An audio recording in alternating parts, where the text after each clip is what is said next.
अभी तक आप लोग जो है वो रो, कॉलम, कंटेनर, स्टैक, इन सब चीज़ों की बेसिक नो हाउ अंडरस्टैंड कर चुके हो। अब मैं आपको उसकी थोड़ी सी इंटरमीडिएट लेवल की एग्जांपल करवाने लगा हूँ। और उसके लिए मैं जिस चीज़ का सहारा लेने लगा हूँ वो है हमारी फ्लटर की ऑफिशियल डॉक्यूमेंटेशन, जिसकी जिसकी यूआरएल आप ऊपर देख रहे हो docs.flutter.dev के नाम से है। और इस वक्त इसके मैं लेआउट सेक्शन के इंट्रोडक्शन में खड़ा हूँ। आपको ये इंट्रोडक्शन येलो कलर में भी थोड़ा नज़र आ रहा होगा। इसको थोड़ा सा मैं जूम कर लेता हूँ ताकि आप लोगों को बआसानी नज़र आ सके। इसके अंदर ऊपर वाली सारी बातें चूँकि आपके लिए पढ़ना थोड़ा सा मुश्किल है, लेकिन इनमें जो कुछ भी लिखा हुआ है उसमें से बहुत सारी चीज़ें मैं आपको ऑलरेडी बता चुका हूँ। और जो चीज़ अब हम बनाने लगे हैं वो ये चीज़ बनाने लगे हैं जो कि आपके सामने एक स्क्रीन के अंदर नज़र भी आ रहा है, जिसके अंदर एक रो है जिसके 2 चिल्ड्रन हैं। उन 2 चिल्ड्रन में एक कॉलम है और एक जो है वो इमेज है। और उस कॉलम के अंदर मज़ीद 4 उसके चिल्ड्रन हैं जिसकी डिटेल ये नीचे दी गई है लेफ़्ट कॉलम की। उस लेफ़्ट कॉलम में जो 4 चिल्ड्रन हैं उसमें से पहला चिल्ड्रन टेक्स्ट विजेट है, दूसरा चिल्ड्रन भी टेक्स्ट विजेट है, तीसरा चाइल्ड जो है वो एक रो विजेट है जिसके अंदर मज़ीद 2 चिल्ड्रन हैं जिनमें से एक रो विजेट है, दूसरा टेक्स्ट विजेट है। और जो हमारे कॉलम का आखिरी विजेट है जो कि एक रो विजेट है, उस रो के अंदर भी मज़ीद ये कह लें कि 3 कॉलम हैं, जिन 3 कॉलम में हर कॉलम जो है उसके अंदर एक आइकन है और रो है। और इसी तरह से जो अगले 2 कॉलम हैं उसके अंदर भी एक आइकन और 2 रोज़ हैं।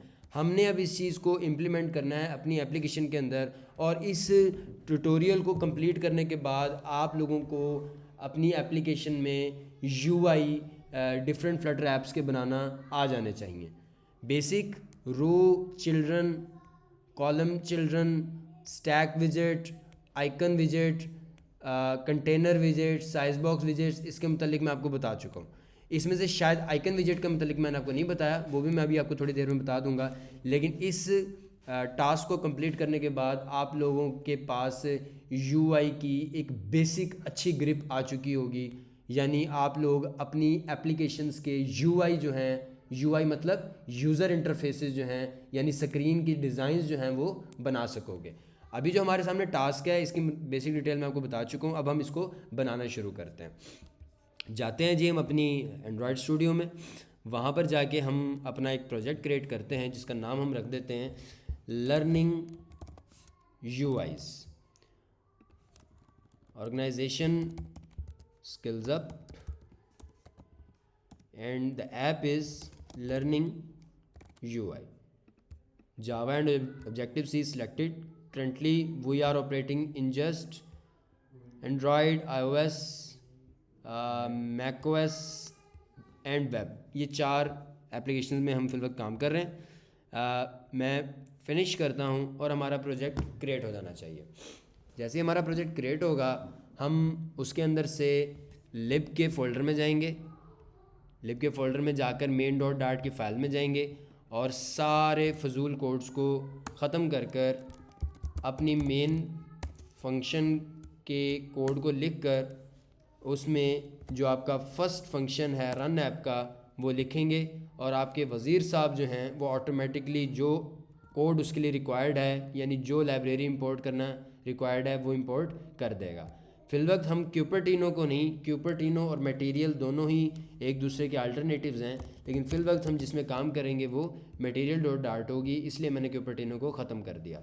अब जो पहली इंट हम रखेंगे, आप सब लोगों को पता ही है, जो पहली इंट रखनी है हमने वो होगी हमारी माई ऐप की क्लास, जो कि हमें रिटर्न क्या करवाएगी, मटेरियल क्लास का विजेट। मटेरियल क्लास के विजेट में हम अपनी एप्लीकेशन को टाइटल देंगे। टाइटल देने के बाद बिल फर्स्ट टाइटल हम दे देते हैं लर्निंग यूआईज। और अब हम जाते हैं अपने होम के प्रॉपर्टी में यानी डब्बे में, और उसमें हम अपनी दूसरी ईंट का नाम देंगे, जो कि हम लिख लेते हैं स्टेटफुल विजेट ऑफ, जिसका नाम है लर्निंग UI। डन हो गया। हम अपने होम विजेट के ऊपर रेफरेंस दे देते हैं कि हमारी माई ऐप जो क्लास है किस दूसरी क्लास को रिटर्न करवाए, लर्निंग UI को। यहाँ तक कहानी हुई, समझ आ गई आप लोगों को। मटेरियल ऐप के पीछे कॉन्स लगाकर हम अपनी एप्लीकेशन की स्पीड को एफिशिएंट बनाते हैं। अब आप सबको यहाँ तक पता है कि अगर मैं इसमें से रिटर्न करवाऊँगा कॉलम और चिल्ड्रन में एक कंटेनर जिसके चाइल्ड में मैं टेक्स्ट शो करवा देता हूँ ज़मीर शाह का, और अलाइनमेंट इसकी रख देता हूँ कि ये इस कंटेनर के सेंटर में नज़र है, और इसकी हाइट कितनी हो, बिलफर्ज 200, और विड्थ भी कितनी हो। और मैं क्या करता हूँ, इस कंटेनर को डुप्लीकेट कर लेता हूँ, और निचले वाले कंटेनर में मैं नाम लिख देता हूँ अपने फेवरेट स्टूडेंट का, इदरीस। क्या नाम है पूरा तेरा? नज़ीर। लो जी, मैंने इसका नाम लिख लिया। अब मैं क्या करता हूँ, इस एप्लीकेशन को रन करूँगा तो आप लोग मुझे बताएंगे कि हमारी UI के ऊपर क्या शो होगा। सबसे पहले तो एरर शो हुआ है। मेन कौन सी लाइन पर शो हुआ है ज़मीर, आप बताओगे?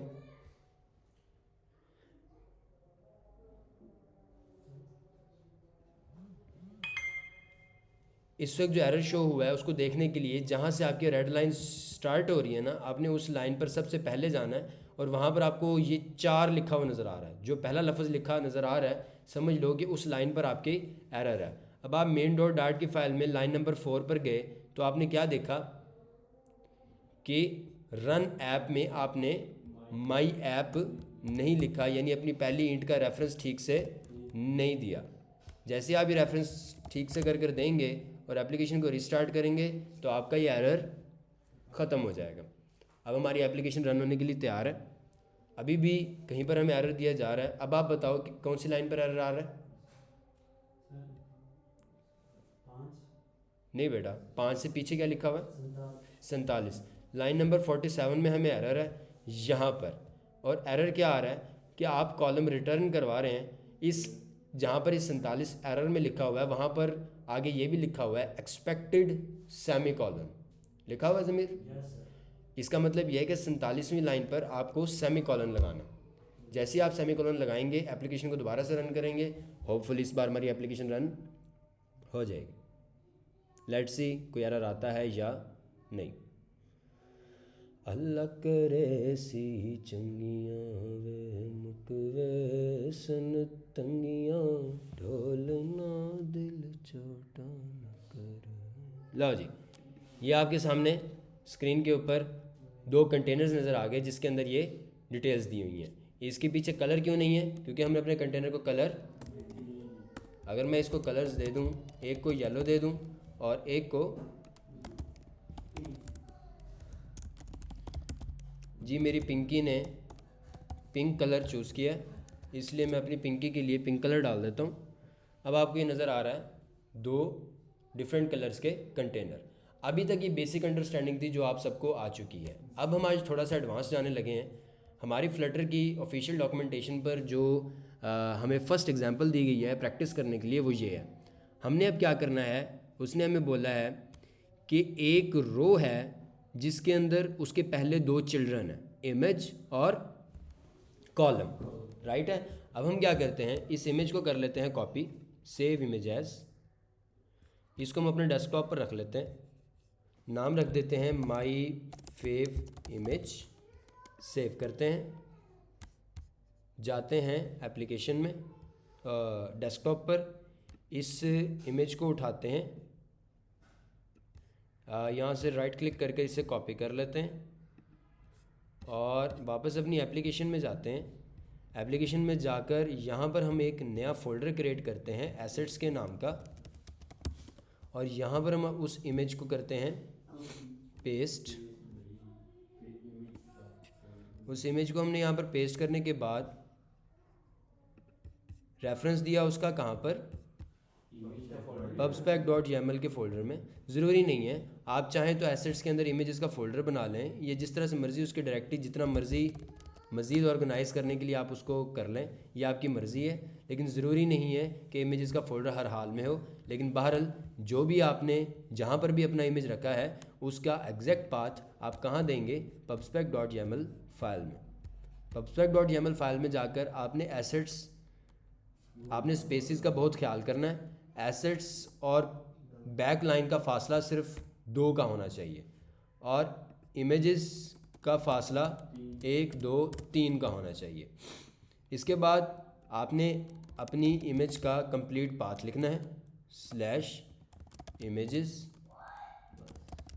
और /। अब ये बता रहा है हमारी प्रोजेक्ट को कि एसेट्स और इमेजेस के अंदर तमाम फाइल्स को बराए मेहरबानी रिकॉग्नाइज़ कर लो। मैं इस प्रोजेक्ट में एसेट्स के अंदर मौजूद फ़ोल्डर, इमेजेस के फ़ोल्डर में मौजूद तमाम फाइल्स को रीड करूँगा। मैं पबगेट का बटन प्रेस करके दोबारा अपने मेन के फ़ोल्डर में जाता हूँ। फ़ोल्डर में जाने के बाद मैं कॉलम रिटर्न करवाने के बजाय हमारी एप्लीकेशन में जो बताया गया है फ्लटर के डॉक्यूमेंटेशन के अंदर, आप देख सकते हैं क्या बताया गया है कि पहले एक रो रिटर्न करवाएं। ठीक है जी, हम रो रिटर्न करवा देते हैं। यहाँ पर हम गए और एक रो रिटर्न करवा दी, जिसके चिल्ड्रन में हमने क्या रखना है, चिल्ड्रन के अंदर हमने रखना है एक कॉलम और एक इमेज। पहले कॉलम आएगा और फिर इमेज आएगा।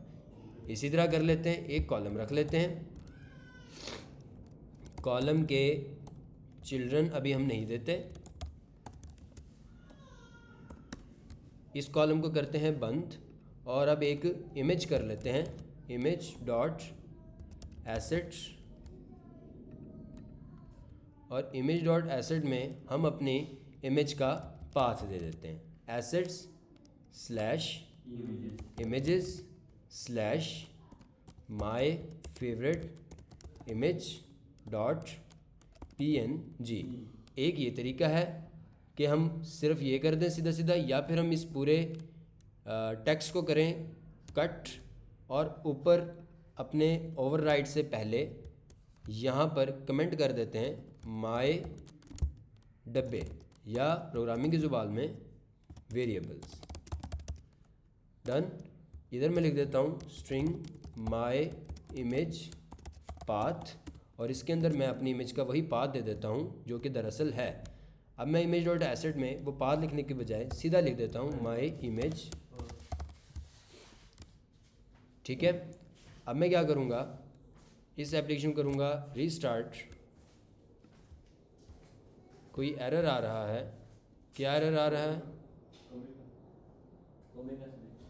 कॉमे का? नहीं बेटा, एरर आ रहा है, अगर आप रन में जाएं तो वो एरर दे रहा है मैं 45 लाइन पर, और कह रहा है कि मैं सेमी कॉलन एक्सपेक्ट कर रहा हूँ।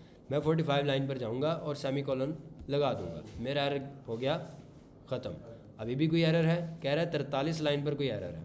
43 लाइन पर क्या एरर है, कह रहा है कि माई इमेज पाथ आइडेंटिफाई नहीं किया हुआ, बताया नहीं हुआ। ज़रूर हमारे माई इमेज पाथ के स्पेलिंग में कोई मसला होगा। मैं माई इमेज पाथ में जाता हूँ और पी मैंने छोटा डाला हुआ है, पी अब मैंने बड़ा डाला तो मेरी एरर हो गया ख़त्म। ठीक है। अभी भी कोई एरर आ रहा है, वो रीज़न ये है कि जब हमने इमेज को कॉपी पेस्ट किया उसके बाद हमें एप्लीकेशन को कम से कम दोबारा से रिस्टार्ट लाजमी करना पड़ेगा। मैं दोबारा से एप्लीकेशन बंद करता हूँ और दोबारा एप्लीकेशन को रिस्टार्ट करता हूँ। होपफुली हमारी एप्लीकेशन के अंदर से वो इशू रिमूव हो जाएगा।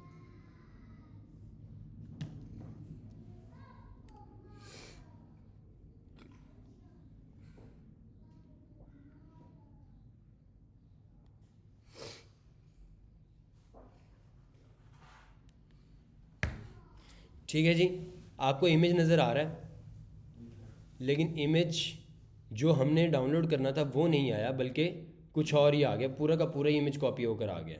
अब हम क्या करते हैं, इस मसले को हल करने के लिए मैं वापस अपने एंड्रॉयड स्टूडियो में जाता हूँ। एंड्रॉयड स्टूडियो में जाकर मैं इस इमेज को फाइंडर में, मतलब इस इमेज को मैं ख़ुद से एडिट करूँगा ताकि मेरा ये बिल्कुल ठीक से नज़र आए। इसको मैं ओपन कर लेता हूँ। ओपन करने के बाद मैं इसको एडिट में जाके, आई थिंक मैक के अंदर हम इसे किस तरह से क्रॉप करते हैं, एडजस्ट साइज़, एडजस्ट साइज़ में देख लेते हैं। नहीं, मैं इसको क्रॉप करना चाहता हूँ। क्रॉप में यहाँ पर एक फ़ीचर होता था,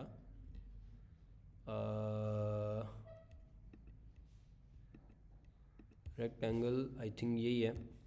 ये मैंने रेक्टेंगल से इतने से को सिलेक्ट किया और सिलेक्ट करने के बाद यहाँ पर एक क्रॉप का फंक्शन नज़र आ रहा है। ये मैक में होता है, लेकिन ये विंडोज़ में आपको कोई और टूल इस्तेमाल करना पड़ेगा, लाइक फ़ोटोशॉप या कुछ और भी। बहरहाल मैंने इसको क्रॉप करने के बाद किया सेव करने के बाद अब मेरे पास ये माय फेवरेट इमेज क्रॉप हो गई है। मैं एंड्रॉयड स्टूडियो में जाता हूँ और यहाँ पर देखता हूँ, अब मेरे पास वो बिल्कुल इस तरह से नज़र आ रही है। मैं अब एप्लीकेशन को रीस्टार्ट करता हूँ और देखता हूँ कि अब मेरे पास यहाँ पर क्या शो होता है।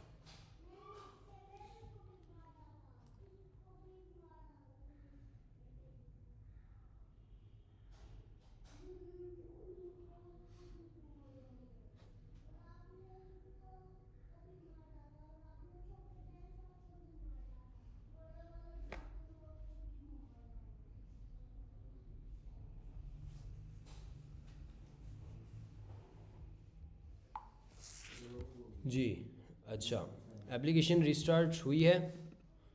जी एप्लीकेशन रीस्टार्ट हुई है, लेकिन अपडेट इसलिए नहीं हुई क्योंकि मैंने pubspec.yaml में जाके एक दफ़ा शायद pubget नहीं किया। अब मैं pubget दोबारा से करता हूँ और एप्लीकेशन को दोबारा से रीस्टार्ट करता हूँ और दोबारा से जाकर देखता हूँ क्या फ़र्क पड़ा है। आई थिंक अभी भी नहीं पड़ा। मुझे लगता है एप्लीकेशन को बंद कर दोबारा चलाना पड़ेगा। मैंने एप्लीकेशन को किया बंद और दोबारा से इसको चलाया। होपफुली अब हमारा जो एरर है वो रिमूव हो चुका होगा, यानी हमारी इमेज प्रॉपरली कट होकर सामने हमें नज़र आ चुकी होगी।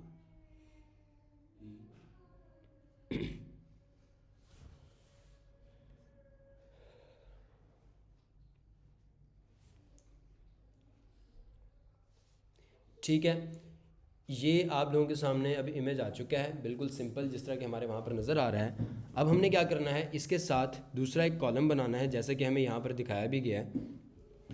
इस कॉलम के अंदर हमारे पास 4 चिल्ड्रन हैं। लेफ़्ट साइड के कॉलम में एक टेक्स्ट, दूसरा भी टेक्स्ट जिसके अंदर थोड़ा सा डिस्क्रिप्शन दिया हुआ है, तीसरी रो है और चौथी भी एक रो है जिसके अंदर मल्टीपल कॉलम्स हैं। तो अब हम क्या करते हैं कि पहले 2 टेक्स्ट, एक रो, 2 टेक्स्ट और 2 रो बनाएंगे। जी ठीक है, बिल्कुल ऐसे ही करते हैं। हम जाते हैं अपने मेन के फाइल में और कॉलम के अंदर बनाते हैं ये टेक्स्ट, जिसके अंदर हम कुछ भी लिख देते हैं, जैसे कि यहाँ पर लिखा हुआ है स्ट्रॉबेरी पैवलोवा। ये लिखा मैंने स्ट्रॉबेरी पैवलोवा, और इसी को मैं कॉपी पेस्ट करता हूँ और इसके अंदर मैं कुछ लंबा डिस्क्रिप्शन लिख देता हूँ। लंबा डिस्क्रिप्शन लिखने के लिए मुझे यहाँ पर लॉरम इप्सम के कुछ लिखाए टेक्स्ट मिल जाते हैं। लॉरम इप्सम, ये कुछ लिखाए टेक्स्ट हमें मिल जाते हैं, हम इसको कॉपी कर पेस्ट कर सकते हैं। ये मैंने इसको किया यहाँ तक, हमें सिर्फ थोड़ा सा टेक्स्ट चाहिए, ज़्यादा नहीं। कॉपी करता हूँ, वापस जाता हूँ और टेक्स्ट के अंदर मैं इसे कर देता हूँ पेस्ट। अब इसके अंदर किसी जगह पर हमें यहाँ पर सिंगल कोट डाला हुआ है, तो हमें क्या करना पड़ेगा, हमें इस टेक्स्ट को सिंगल कोट की बजाय डबल कोट में रखना पड़ेगा ताकि जो एरर आ रहा है वो रिमूव हो जाए। अब उसके बाद अगर हम जाएं यहाँ पर तो आप देख सकते हैं कि जो तीसरा चाइल्ड है वो है रो और चौथा चाइल्ड भी रो है। तीसरा चाइल्ड भी हम डाल देते हैं एक रो का और उसके अंदर हम रख देते हैं चिल्ड्रन, उसके अपने चिल्ड्रन होंगे। और आखिरी जो रो है वो भी हम लिख लेते हैं, जिसके अंदर हमने मज़ीद अपना डेटा पुट करना है। ठीक है, इसको मैं करता हूँ सेव और दोबारा से अपने इमेज की तरफ जाता हूँ जिसको मैंने दरअसल बनाना है। अब फाइनली मैंने अपनी रो के अंदर स्टार्स लगाने हैं, यानी यहाँ पर आपको नज़र आ रहा है इसके अंदर मेरी इसी रो के अंदर एक मज़ीद रो है और उसके आगे एक टेक्स्ट है, यानी मेरी तीसरी रो में एक और रो है जिसके अंदर आगे टेक्स्ट है, और जो मेरी तीसरी रो में एक और रो है उसके अंदर स्टार्स मौजूद हैं। ऐसा ही है, और वो स्टार्स की तादाद गालबन 5 है। आइकन की क्लास में हम देखते हैं क्या हमारे पास स्टार्स मौजूद हैं। अगर आपने आइकन की क्लास में से आइकन्स उठाने हैं तो आपको कुछ इस तरह से लिखना पड़ेगा, जो कि मैं आपके सामने लिख भी रहा हूँ। स्टार्स ढूंढते हैं, जी हाँ बिल्कुल हमारे पास यहाँ स्टार्स मौजूद हैं, और ये स्टार्स हम क्या करते हैं 5 लिख लेते हैं। और चूंकि ये सारे कांस्टेंट वेरिएबल्स हैं, हम रो के पीछे कॉन्स लगाकर, यहाँ पर नहीं चिल्ड्रन के आगे कॉन्स लगेगा,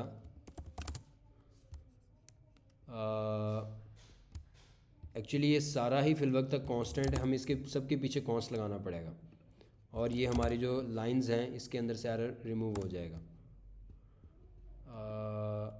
अब कहाँ पर मज़ीद एरर है, रो अननेसेसरी कॉन्स्ट, जी हाँ, जब एक दफ़ा पेरेंट विजेट के पीछे कॉन्स लगा दिया जाए तो मज़ीद कहीं पर कॉन्स लगाने की ज़रूरत ही नहीं पड़ती। यानी अगर आपने अगर रो के पीछे कॉन्स लगा दिया है तो आपको मज़ीद उसके चिल्ड्रन के पीछे कहीं पर कॉन्स लगाने की ज़रूरत नहीं पड़ेगी। बिल्कुल इसी तरह रो का पेरेंट ये रो है और इस रो का पेरेंट ये कॉलम है। जब कॉलम के पीछे कॉन्स लग चुका है तो वो तमाम इफ़ेक्ट्स जो हैं इसके चाइल्ड विजेट्स के ऊपर भी अप्लाई होंगे। सो इसलिए यहाँ पर किसी के पीछे कॉन्स्ट आपको लगाने की ज़रूरत नहीं पड़ेगी। बहरहाल जो तीसरा चाइल्ड था रो का, उसके अंदर एक रो और एक टेक्स्ट था। एक रो के अंदर 5 स्टार्स के विजेट्स रखने थे, वो हमने रख दिए।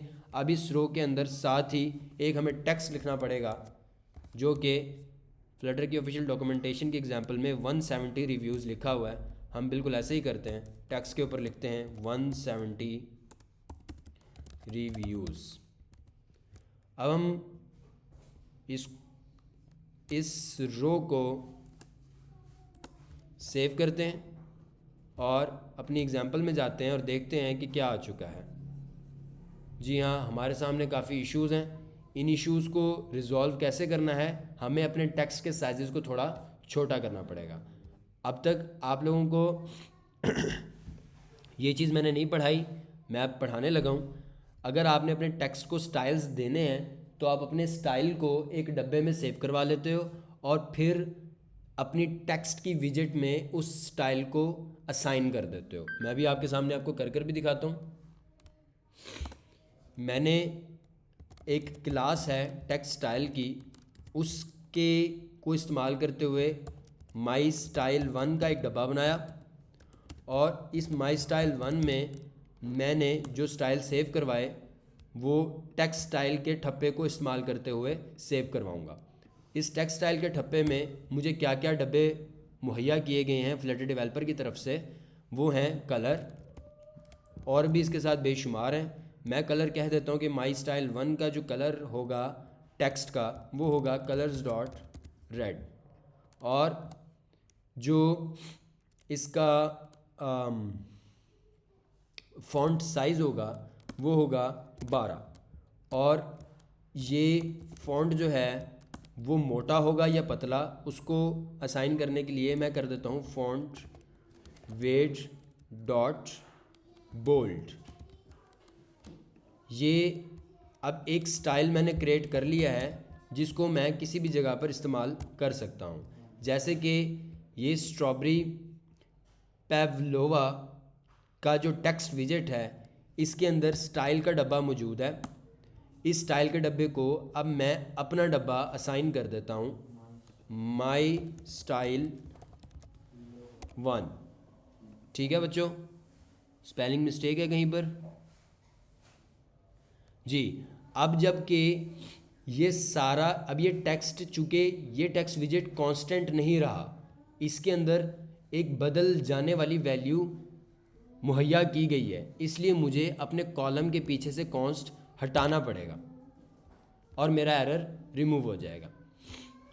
अब बाकी सब के पीछे मुझे कॉन्स्ट लगाना पड़ेगा जहाँ पर मैंने बदल जाने वाली वैल्यूज़ इस्तेमाल नहीं की, लेकिन चूँकि मुझे वहाँ पर भी करनी पड़ेंगी इसलिए मैं कॉन्स्ट नहीं लगाता। और जो निचला टेक्स्ट है जो बहुत बड़ा है उसको भी मैं उसके भी स्टाइल के डब्बे को मैं अपना डब्बा असाइन कर देता हूँ और अपने कोड को थोड़ा सा रिफॉर्मेट कर लेता हूँ ऑप्शन कमांड एल के ज़रिए। आपके पास आल्ट कंट्रोल और एल की शॉर्ट की होगी जिसके ज़रिए आपका कोड फॉर्मेट हो जाएगा। ठीक है, अब मैं दोबारा से रिफ़्रेश करता हूँ।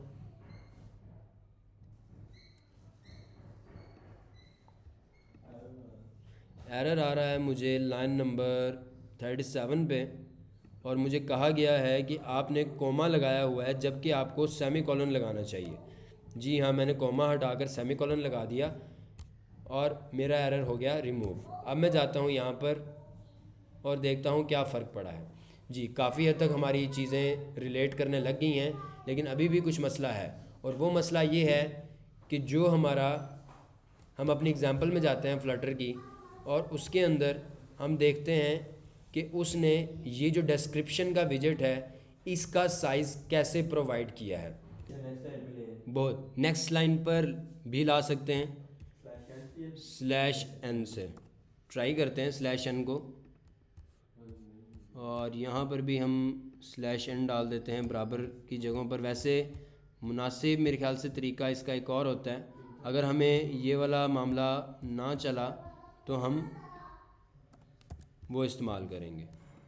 अब हम जाते हैं, जी हमारा ये काम बन गया, स्लैश एन हमारा काम कर गई। ठीक है जी, अब हम क्या करते हैं कि जो हेडिंग है ये सारा कुछ क्या ख्याल है सेंटर में होना चाहिए या कुछ ऐसा हो कि हमारी जो ये इमेज है ये पूरी स्क्रीन पर फैल जाए। जी, अब हम क्या करते हैं कि हमारी ये जो इमेज है इसको हम चाहते हैं कि ये पूरी स्क्रीन के ऊपर फैल जाए। उसके लिए हम क्या करेंगे, इमेज डॉट एसेट के अंदर एक डब्बा होता है, इमेज डॉट एसेट में डेकोरेशन का नहीं बेटा, इसके अंदर आप इसकी हाइट और विड्थ अपनी मर्ज़ी की भी दे सकते हैं, लेकिन फिल वक्त हम चाहते हैं कि पूरी स्क्रीन पर फिट हो जाए। ये बॉक्स फिट के नाम का आपको नज़र आ रहा है एक फीचर, सॉरी आर्गुमेंट कहेंगे इसे। ये जो आर्गुमेंट है इसको हम यूज़ करते हैं, इस प्रॉपर्टी को यूज़ करते हैं फिट की, और बॉक्स फिट की क्लास को यूज़ करके डॉट फिल का डब्बा एक्सेस करते हैं और अब जाकर देखते हैं कि क्या हमें रिज़ल्ट्स मिलते हैं। नहीं शो हुई, क्या रीज़न है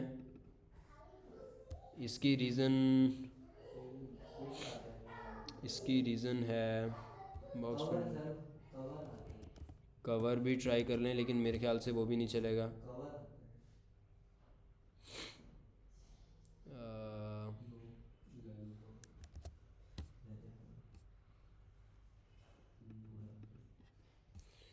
नहीं, ये भी नहीं है। Image dot assets, I think इसकी रेजोल्यूशन ही सिर्फ इतनी है, इससे ज़्यादा रेजोल्यूशन है ही नहीं। हम अगर इसकी हाइट बॉक्स फिट की बजाय इसकी हाइट जो है वो बढ़ाएं 1000 पर, तो क्या ये पूरी एक्सपेंड होती है? नहीं बेटा, इसकी एक्चुअली हाइट ही इतनी है, ये हमें इतना ही शो होगा। अगर हम फ़ोटोशॉप में जाकर इस इमेज को ओपन करें और इसके पिक्सेल्स जो हैं वो बढ़ा दें किसी तरीके से, तो फिर देखते हैं कि क्या ये इमेज एक्सपेंड होती है पूरी स्क्रीन पर या नहीं। हमारा फ़ोटोशॉप खुल रहा है, फ़ोटोशॉप में हम इस इमेज को खोलेंगे और इसकी रेजोल्यूशन बढ़ाएंगे, इसका साइज़ बड़ा करेंगे।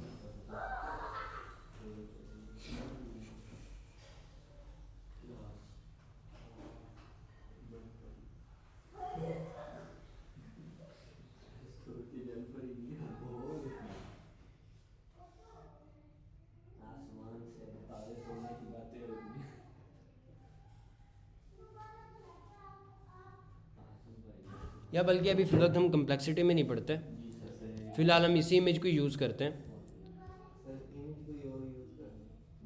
इमेज कोई और यूज़ नहीं, फ़िलहाल इसी को ही करते हैं। ये हमारे सामने इमेज फ़िलहाल आपको स्क्रीन के ऊपर तो शो हो रहा है। अब हमने क्या करना है कि इन दोनों को इसकी हाइट ज़रा हम कम कर लेते हैं, जो हमने 1000 कर दी है, इसकी हाइट को कम करके हम कर लेते हैं इस रो का जो बाय डिफ़ॉल्ट है वो क्या है, अलाइनमेंट मेन एक्सिस स्टार्ट की है। ठीक है जी, सेव करें, ये स्टार्ट में नज़र आ रहा है। ये इसकी रो की स्टार्ट में है लेकिन क्रॉस की मिड में है। तो क्रॉस यानी जो हमारी रो की बाय डिफ़ॉल्ट अगर मैं आपको दिखाऊं तो क्रॉस, आप यहाँ पर देख भी सकते हो कि जो क्रॉस एक्सिस अलाइनमेंट है वो बाय डिफ़ॉल्ट क्या है जी, सेंटर में है। ठीक है जी, अब हम क्या करते हैं, इस रो की जो क्रॉस एक्सिस है उसको ले आते हैं स्टार्ट में और वापस जाते हैं, देखते हैं हमारे पास क्या आ गया। ठीक है जी, ये हमारा जो इमेज है रो की क्रॉस एक्सिस को उसने स्टार्ट से शुरू कर दिया। अब हमने क्या करना है, हम चाहते हैं कि ये जो 170 रिव्यूज़ है ये भी थोड़ा सा छोटा हो जाए। 170 रिव्यूज़ बजाते खुद क्या है, एक टेक्स्ट है, तो हम इस टेक्स्ट को भी एक स्टाइल दे देते हैं। इस रो के 170 रिव्यूज़ को के स्टाइल को हम दे देते हैं माई स्टाइल 1, और इसके अंदर जो हमारे स्टार्स हैं इसके अंदर भी साइज़ का फ़ीचर मौजूद है। साइज़ को हम कर देते हैं 10, और ये जो 10 है ये भी हम ऊपर इंटीजर वैल्यू में सेव करवा लेते हैं किसी डब्बे में। Int my star size is equal to 10, और यहाँ पर हम साइज़ के अंदर दे देते हैं माई स्टार साइज़, और माई स्टार साइज़ जी वो कह रहा है कि साइज़ के अंदर आप डबल की वैल्यू सेव करवा सकते हो, इंटीजर की नहीं। तो मुझे अपने डब्बे की टाइप जो है वो इंट से बदल कर डबल में कन्वर्ट करनी पड़ी, और मैं जो है अब अपने तमाम स्टार्स को यही साइज़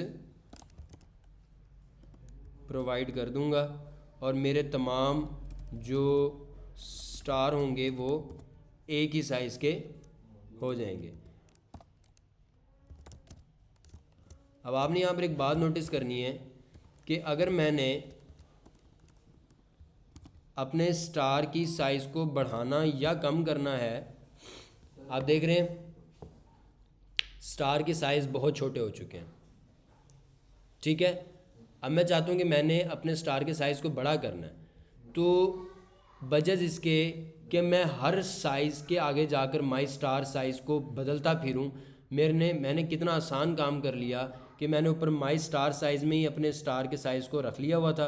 अब सिर्फ मैं यहीं पर ही 15 करूँगा और मेरे सारे के सारे स्टार साइज़ बड़े हो जाएंगे। ठीक है जी, स्टार के साइज़ में थोड़ा सा फ़र्क पड़ चुका हुआ है, बहुत माइनर से ही फ़र्क पड़ा है। अगर हम चाहें तो इसको बड़ा भी कर सकते हैं, और मेरे ख्याल से हमें अपने टेक्स्ट को थोड़ा सा बड़ा कर लेना चाहिए क्योंकि ये बहुत ज़्यादा छोटा नज़र आ रहा है। तो हम क्या करते हैं, मैं अपने माई स्टाइल 1 में जाऊँगा और वहाँ पर अपने फ़ॉन्ट साइज़ को कर लेता हूँ मैं 22, और स्टार साइज़ को मैं कर लेता हूँ 18, और अब मैं जाता हूँ अपने एप्लीकेशन में, तो आपको नज़र आएगा कि हमारा साइज़ जो टेक्स्ट का है वो थोड़ा बड़ा हो गया।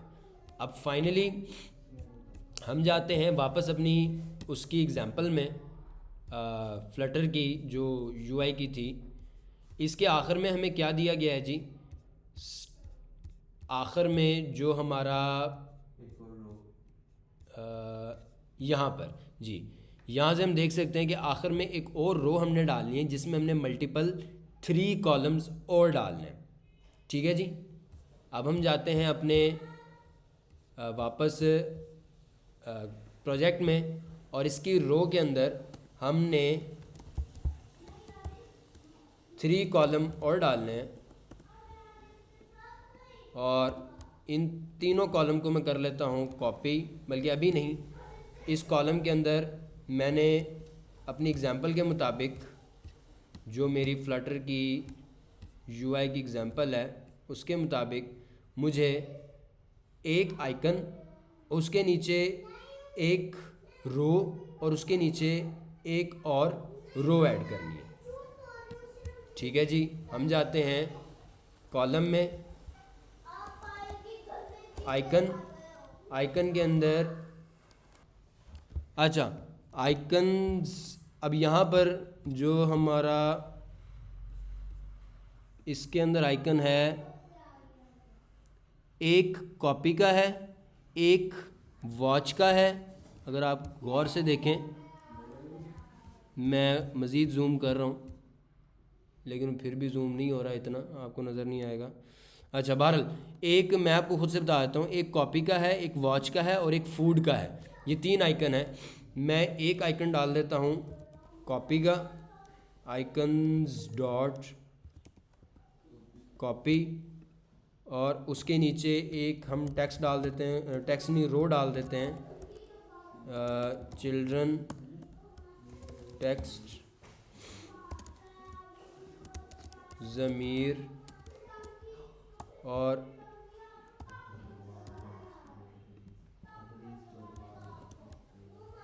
ये रो, और आखिर में एक और रो डाल देते हैं, फॉर टू, कुछ भी, ये जस्ट आपको सेंस देने के लिए है कि how rose and childrens basically work. यार एक मिनट में इस तरह से काम नहीं करने दो।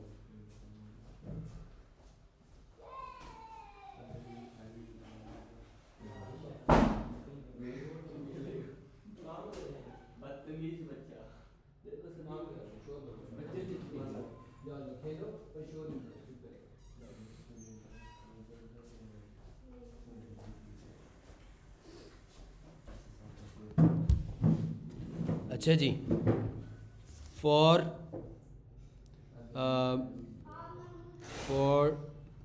25 मिनट्स, क्या जी हो रही है। आखिरी जो चौथी हमारी रो है, उसके अंदर एक कॉलम, उसके अंदर हमने मल्टीपल 3 कॉलम्स ऐड करने हैं, जिसमें से हर कॉलम के अंदर एक आइकन, एक रो और दूसरी रो होगी, तीसरी रो होगी। अब यही कॉलम्स की मैं क्या कर लेता हूँ, 3 कॉपीज़ कर लेता हूँ, दूसरी कॉपी और तीसरी कॉपी, और जो दूसरा कॉलम है उसके अंदर आइकन में मैं डाल देता हूँ वॉच है। वॉच मेरे पास अवेलेबल पड़ी हुई है आइकन्स की क्लास में, ये मैंने किया, और अब आखिर में मैंने वॉच के साथ, वॉच की बजाय फूड के नाम से था, चलें फूड हमने ये कर लिया। ठीक है जी, अब ये हमने तीसरे कॉलम में हम नाम रख लेते हैं इदरीस का, और दूसरे कॉलम में हम नाम रख लेते हैं आसिम का। ठीक है जी, ये दरअसल हमने किया है, क्या किया है जी, आप देख लो। जो हमारा लेफ़्ट साइड पर कॉलम था, उसके अंदर हमने 4 चिल्ड्रन थे, जिसमें से पहला चाइल्ड टेक्स्ट, दूसरा चाइल्ड टेक्स्ट, तीसरा चाइल्ड रो, चौथा चाइल्ड रो, और उस रो के अंदर, चौथे चाइल्ड के रो के अंदर 3 कॉलम है, और हर कॉलम के अंदर एक आइकन और 2 रो मौजूद हैं। अब हम इसको करते हैं सेव, और जाकर देखते हैं कि हमारा रिज़ल्ट क्या आता है। ठीक हो गया जी। अब हमने इसको थोड़ा सा ब्यूटीफाई करने के लिए इनके साइजेस थोड़े से चेंज करेंगे, और हमारा काम हो जाएगा डन। हम यहाँ पर माई स्टाइल 1 के साथ साथ एक माई स्टाइल 2 भी बना लेते हैं कॉपी करके, जिसके फ़ॉन्ट साइज़ को हम थोड़ा सा मज़ीद छोटा कर लेते हैं, और कलर जो है वो हम ब्लैक कर देते हैं। और फ़ॉन्ट वेट जो है वो हम रेगुलर कर लेते हैं, नॉर्मल कर लेते हैं, सॉरी। और फाइनली हम अपने इन सारे टेक्स्ट को जो है, मैं बाकी 2 कॉलम्स डिलीट करने लगा हूँ क्योंकि मेरा टाइम ज़्यादा लग जाएगा। मैं पहले कॉलम को ही जस्ट स्टाइल जो है वो दे देता हूँ माई स्टाइल 1 की बजाय 2। इधर मैंने डब्बे का नाम नहीं बदला था, माई स्टाइल 2 दे दिया। और नीचे भी मैंने फॉर को माई स्टाइल 2 दे दिया, 25 मिन को भी माई स्टाइल 2 दे दिया। और सेकंड रो में ज़मीर के नाम को भी, के स्टाइल को भी मैंने माई स्टाइल 2 दे दिया। और उसमें जो कॉलम लिखा हुआ है उसके भी माई स्टाइल को माई स्टाइल 2 दे दिया। और आइकन के साइज़ बिल्कुल ठीक थे ऑलरेडी।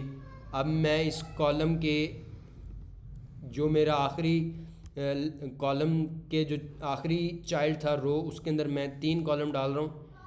एक कॉलम ऑलरेडी डाला हुआ था, दूसरा कॉलम कॉपी पेस्ट करके लिख दिया, और अब मैं तीसरा कॉलम कॉपी पेस्ट करके लिख रहा हूँ। और ये जो तीसरा कॉलम है इसके अंदर मैं फूड का आइकन डाल देता हूँ, कोई भी। और कॉलम जो मेरा दूसरा है उसके अंदर मैं भी जो है जस्ट आइकन चेंज कर देता हूँ। बाकी टेक्स्ट के नाम जो हैं वो सेम ही हैं, वो आप चाहें तो बाद में बदल सकते हैं। इसके अंदर जो दूसरा आइकन है उसको मैंने वॉच दे दिया।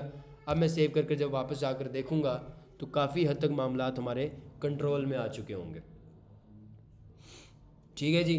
अब सारा वही काम रह गया है जो आप ऑलरेडी करते रहे हैं कि आपने रो को देना है मेन एक्सिस, जो हमारी जो चौथा चाइल्ड है जिसके अंदर मल्टीपल 4 कॉलम्स हैं, जिसके अंदर मल्टीपल 3 कॉलम्स हैं, सॉरी। उन 3 कॉलम्स को आपस में एक दूसरे से परे परे करने के लिए हम रो को कौन सी प्रॉपर्टी देंगे, main axis alignment dot space between. और ये देने के बाद हमारे ये जो मेन एक्सिस अलाइनमेंट,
अच्छा।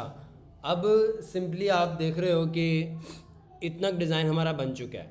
अब हम क्या चाहते हैं कि जो स्ट्रॉबेरी पेवलोवा है इसका थोड़ा सा साइज़ बड़ा हो जाए, ठीक है।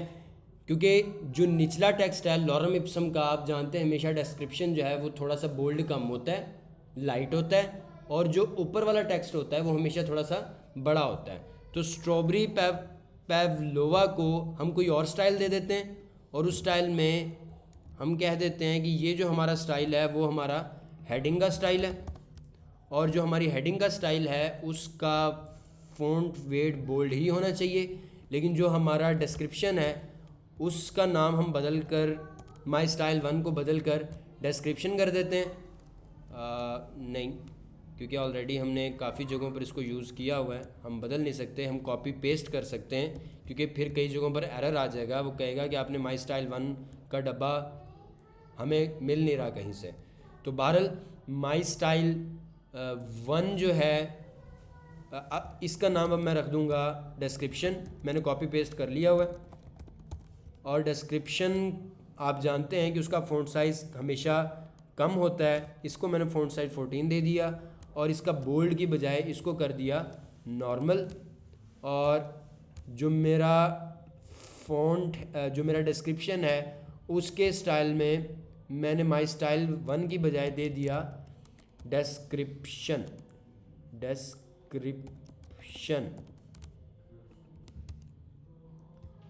ये मैंने किया कॉपी, स्पेलिंग की कहीं मिस्टेक है, ये मैंने पेस्ट कर दिया और अब मैं इसको करता हूँ सेव। अब आप फ़र्क देखेंगे। ठीक है जी, ये आपका जो हेडिंग है वो थोड़ी सी होगी बड़ी। ठीक है जी, टेक्स्ट डिस्क्रिप्शन छोटा किया ना हमने, क्योंकि उसको स्टाइल हमने 2 दे दिया, डिस्क्रिप्शन का स्टाइल दे दिया। ठीक है जी, अब हम चाहते हैं कि हमारा जो स्ट्रॉबेरी पेवलोवा है और जो हमारा डिस्क्रिप्शन है इसके दरमियान थोड़ा सा फासला आ जाए, और फिर डिस्क्रिप्शन और ये जो रिव्यूज़ है इसके दरमियान भी फासला आ जाए, और ये जो रिव्यूज़ है और जो नीचे हमारे कॉलम्स हैं इनके दरमियान भी फासला आ जाए। तो उसके लिए हम क्या यूज़ करेंगे, आपको पता है कि आपके इस कॉलम में 4 विजेट्स हैं, हर विजेट के नीचे हम क्या डाल देते हैं, साइज़ बॉक्स डाल दें या खाली कंटेनर डाल दें, लेकिन मोस्टली साइज़ बॉक्स ही दिया जाता है हाइट देने के लिए। तो स्ट्रॉबेरी पेवलोवा का जो टेक्स्ट है उसके नीचे हमने साइज़ बॉक्स डाल दिया, और ये जो डिस्क्रिप्शन है इसके नीचे हमने टेक्स्ट डाल दिया, साइज़ बॉक्स डाल दिया, और ये जो रो है उसके नीचे हमने साइज़ बॉक्स डाल दिया, और ये जो आखिरी रो है उसके नीचे साइज़ बॉक्स डाल दिया, और हर साइज़ बॉक्स के पीछे हमने क्या डाल दिया, कॉन्स्ट। ठीक है जी, ताकि हमारी एप्लीकेशन की स्पीड में इजाफा हो जाए। अब मैं जाता हूँ, अब आप देखिएगा कि फासला थोड़ा सा बढ़ जाएगा। अच्छा, फासला बढ़ा है लेकिन बहुत कम बढ़ा है। उस कम को ज़्यादा करने के लिए मैं आपको पहले ही बता चुका हूँ कि जो बेस्ट वे है, अब देखें मुझे अब हर किसी की बारी बारी बदलनी पड़ रही है। इसको 22 से मुझे इसको 40 करना पड़ रहा है, फिर नीचे को भी 40 करना पड़ रहा है। इससे बेहतर है कि मैं ऊपर एक डब्बा बना लूँ, डबल माई गैप साइज़ का एक डब्बा बना लेता हूँ और उसमें रखवा देता हूँ 50, और यहाँ पर कर देता हूँ माई गैप साइज़। इसको करता हूँ कॉपी और इस 40 की जगह भी पेस्ट कर देता हूँ, इस 40 की जगह भी पेस्ट कर देता हूँ, इस 20 की जगह भी पेस्ट कर देता हूँ। और माई गैप साइज़ जो है वो कह रहा है कि भाई अब ये चूँकि कांस्टेंट वैल्यू नहीं रही, एक वेरिएबल बन चुका है, एक डब्बा बन चुका है, तो डब्बे के पीछे कॉन्स्ट आप नहीं लगा सकते। इसलिए मैंने कॉन्स्ट साइज़ बॉक्स के पीछे से ख़त्म किया। अब मैं जाता हूँ, देखता हूँ क्या हमारा गैप बढ़ा है। स्टिल बढ़ा है लेकिन बहुत कम बढ़ा है। साइज़ बॉक्स की हाइट बहुत कम बढ़ी है। अब इसको हम कर देते हैं 100 और अब जाते हैं देखते हैं। आई थिंक फ़र्क पड़ ही नहीं रहा। एक्सपेक्टेड टू फाइंड, यहाँ पर शायद कॉमा नहीं लगाया, हमारी एप्लीकेशन रन ही नहीं हो रही थी। यहाँ पर मैंने कॉमा नहीं लगाया था लाइन नंबर 72 में। अब जाकर देखते हैं जी, देखें अब सही फ़र्क पड़ा। ठीक है, और काफ़ी ज़्यादा फ़र्क पड़ गया। ठीक है, हम क्या करते हैं, हम अपने माई गैप साइज़ को थोड़ा सा 100 की बजाय सीधा क्या कर देते हैं 50 कर देते हैं। आप देखिए अब सिर्फ मैंने एक डब्बे में वैल्यू बदली है और उसका इम्पैक्ट सभी में ही पड़ गया। ठीक है जी, 50 की बजाय हम इसको कर देते हैं 30, सही रहेगा। अब कुछ बेहतर है। ठीक है जी, अब फाइनली हमने क्या करना है, ये जो नीचे 3 आइकन्स नज़र आ रहे हैं, ज़मीर फॉर 25 मिन, इनके दरमियान भी थोड़ा सा गैप ले आते हैं। इस गैप को लाने के लिए मुझे कहाँ जाना पड़ेगा, अपने कॉलम के जो मेरा आखिरी रो है उसके अंदर मेरे कॉलम मौजूद पड़े हुए हैं, और उसके अंदर मैं यही जो हाइट है, हाइट की बजाय मुझे अब अब्दुल्ला बताएगा कि इन कॉलम के दरमियान मैंने साइज़ बॉक्स की हाइट को वैल्यू देनी है या किसी और चीज़ को वैल्यू देनी है।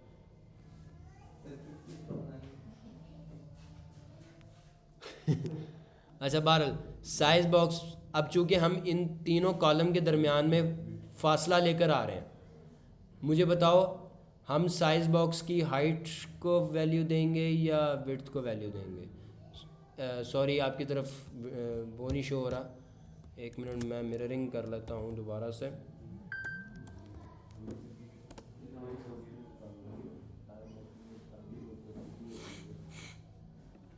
हेल्मी पॉइंट में टीवी, बस यहीं तक ही करवाना है। आप इधर आकर देख लें, मेरे पास इधर आ जाए।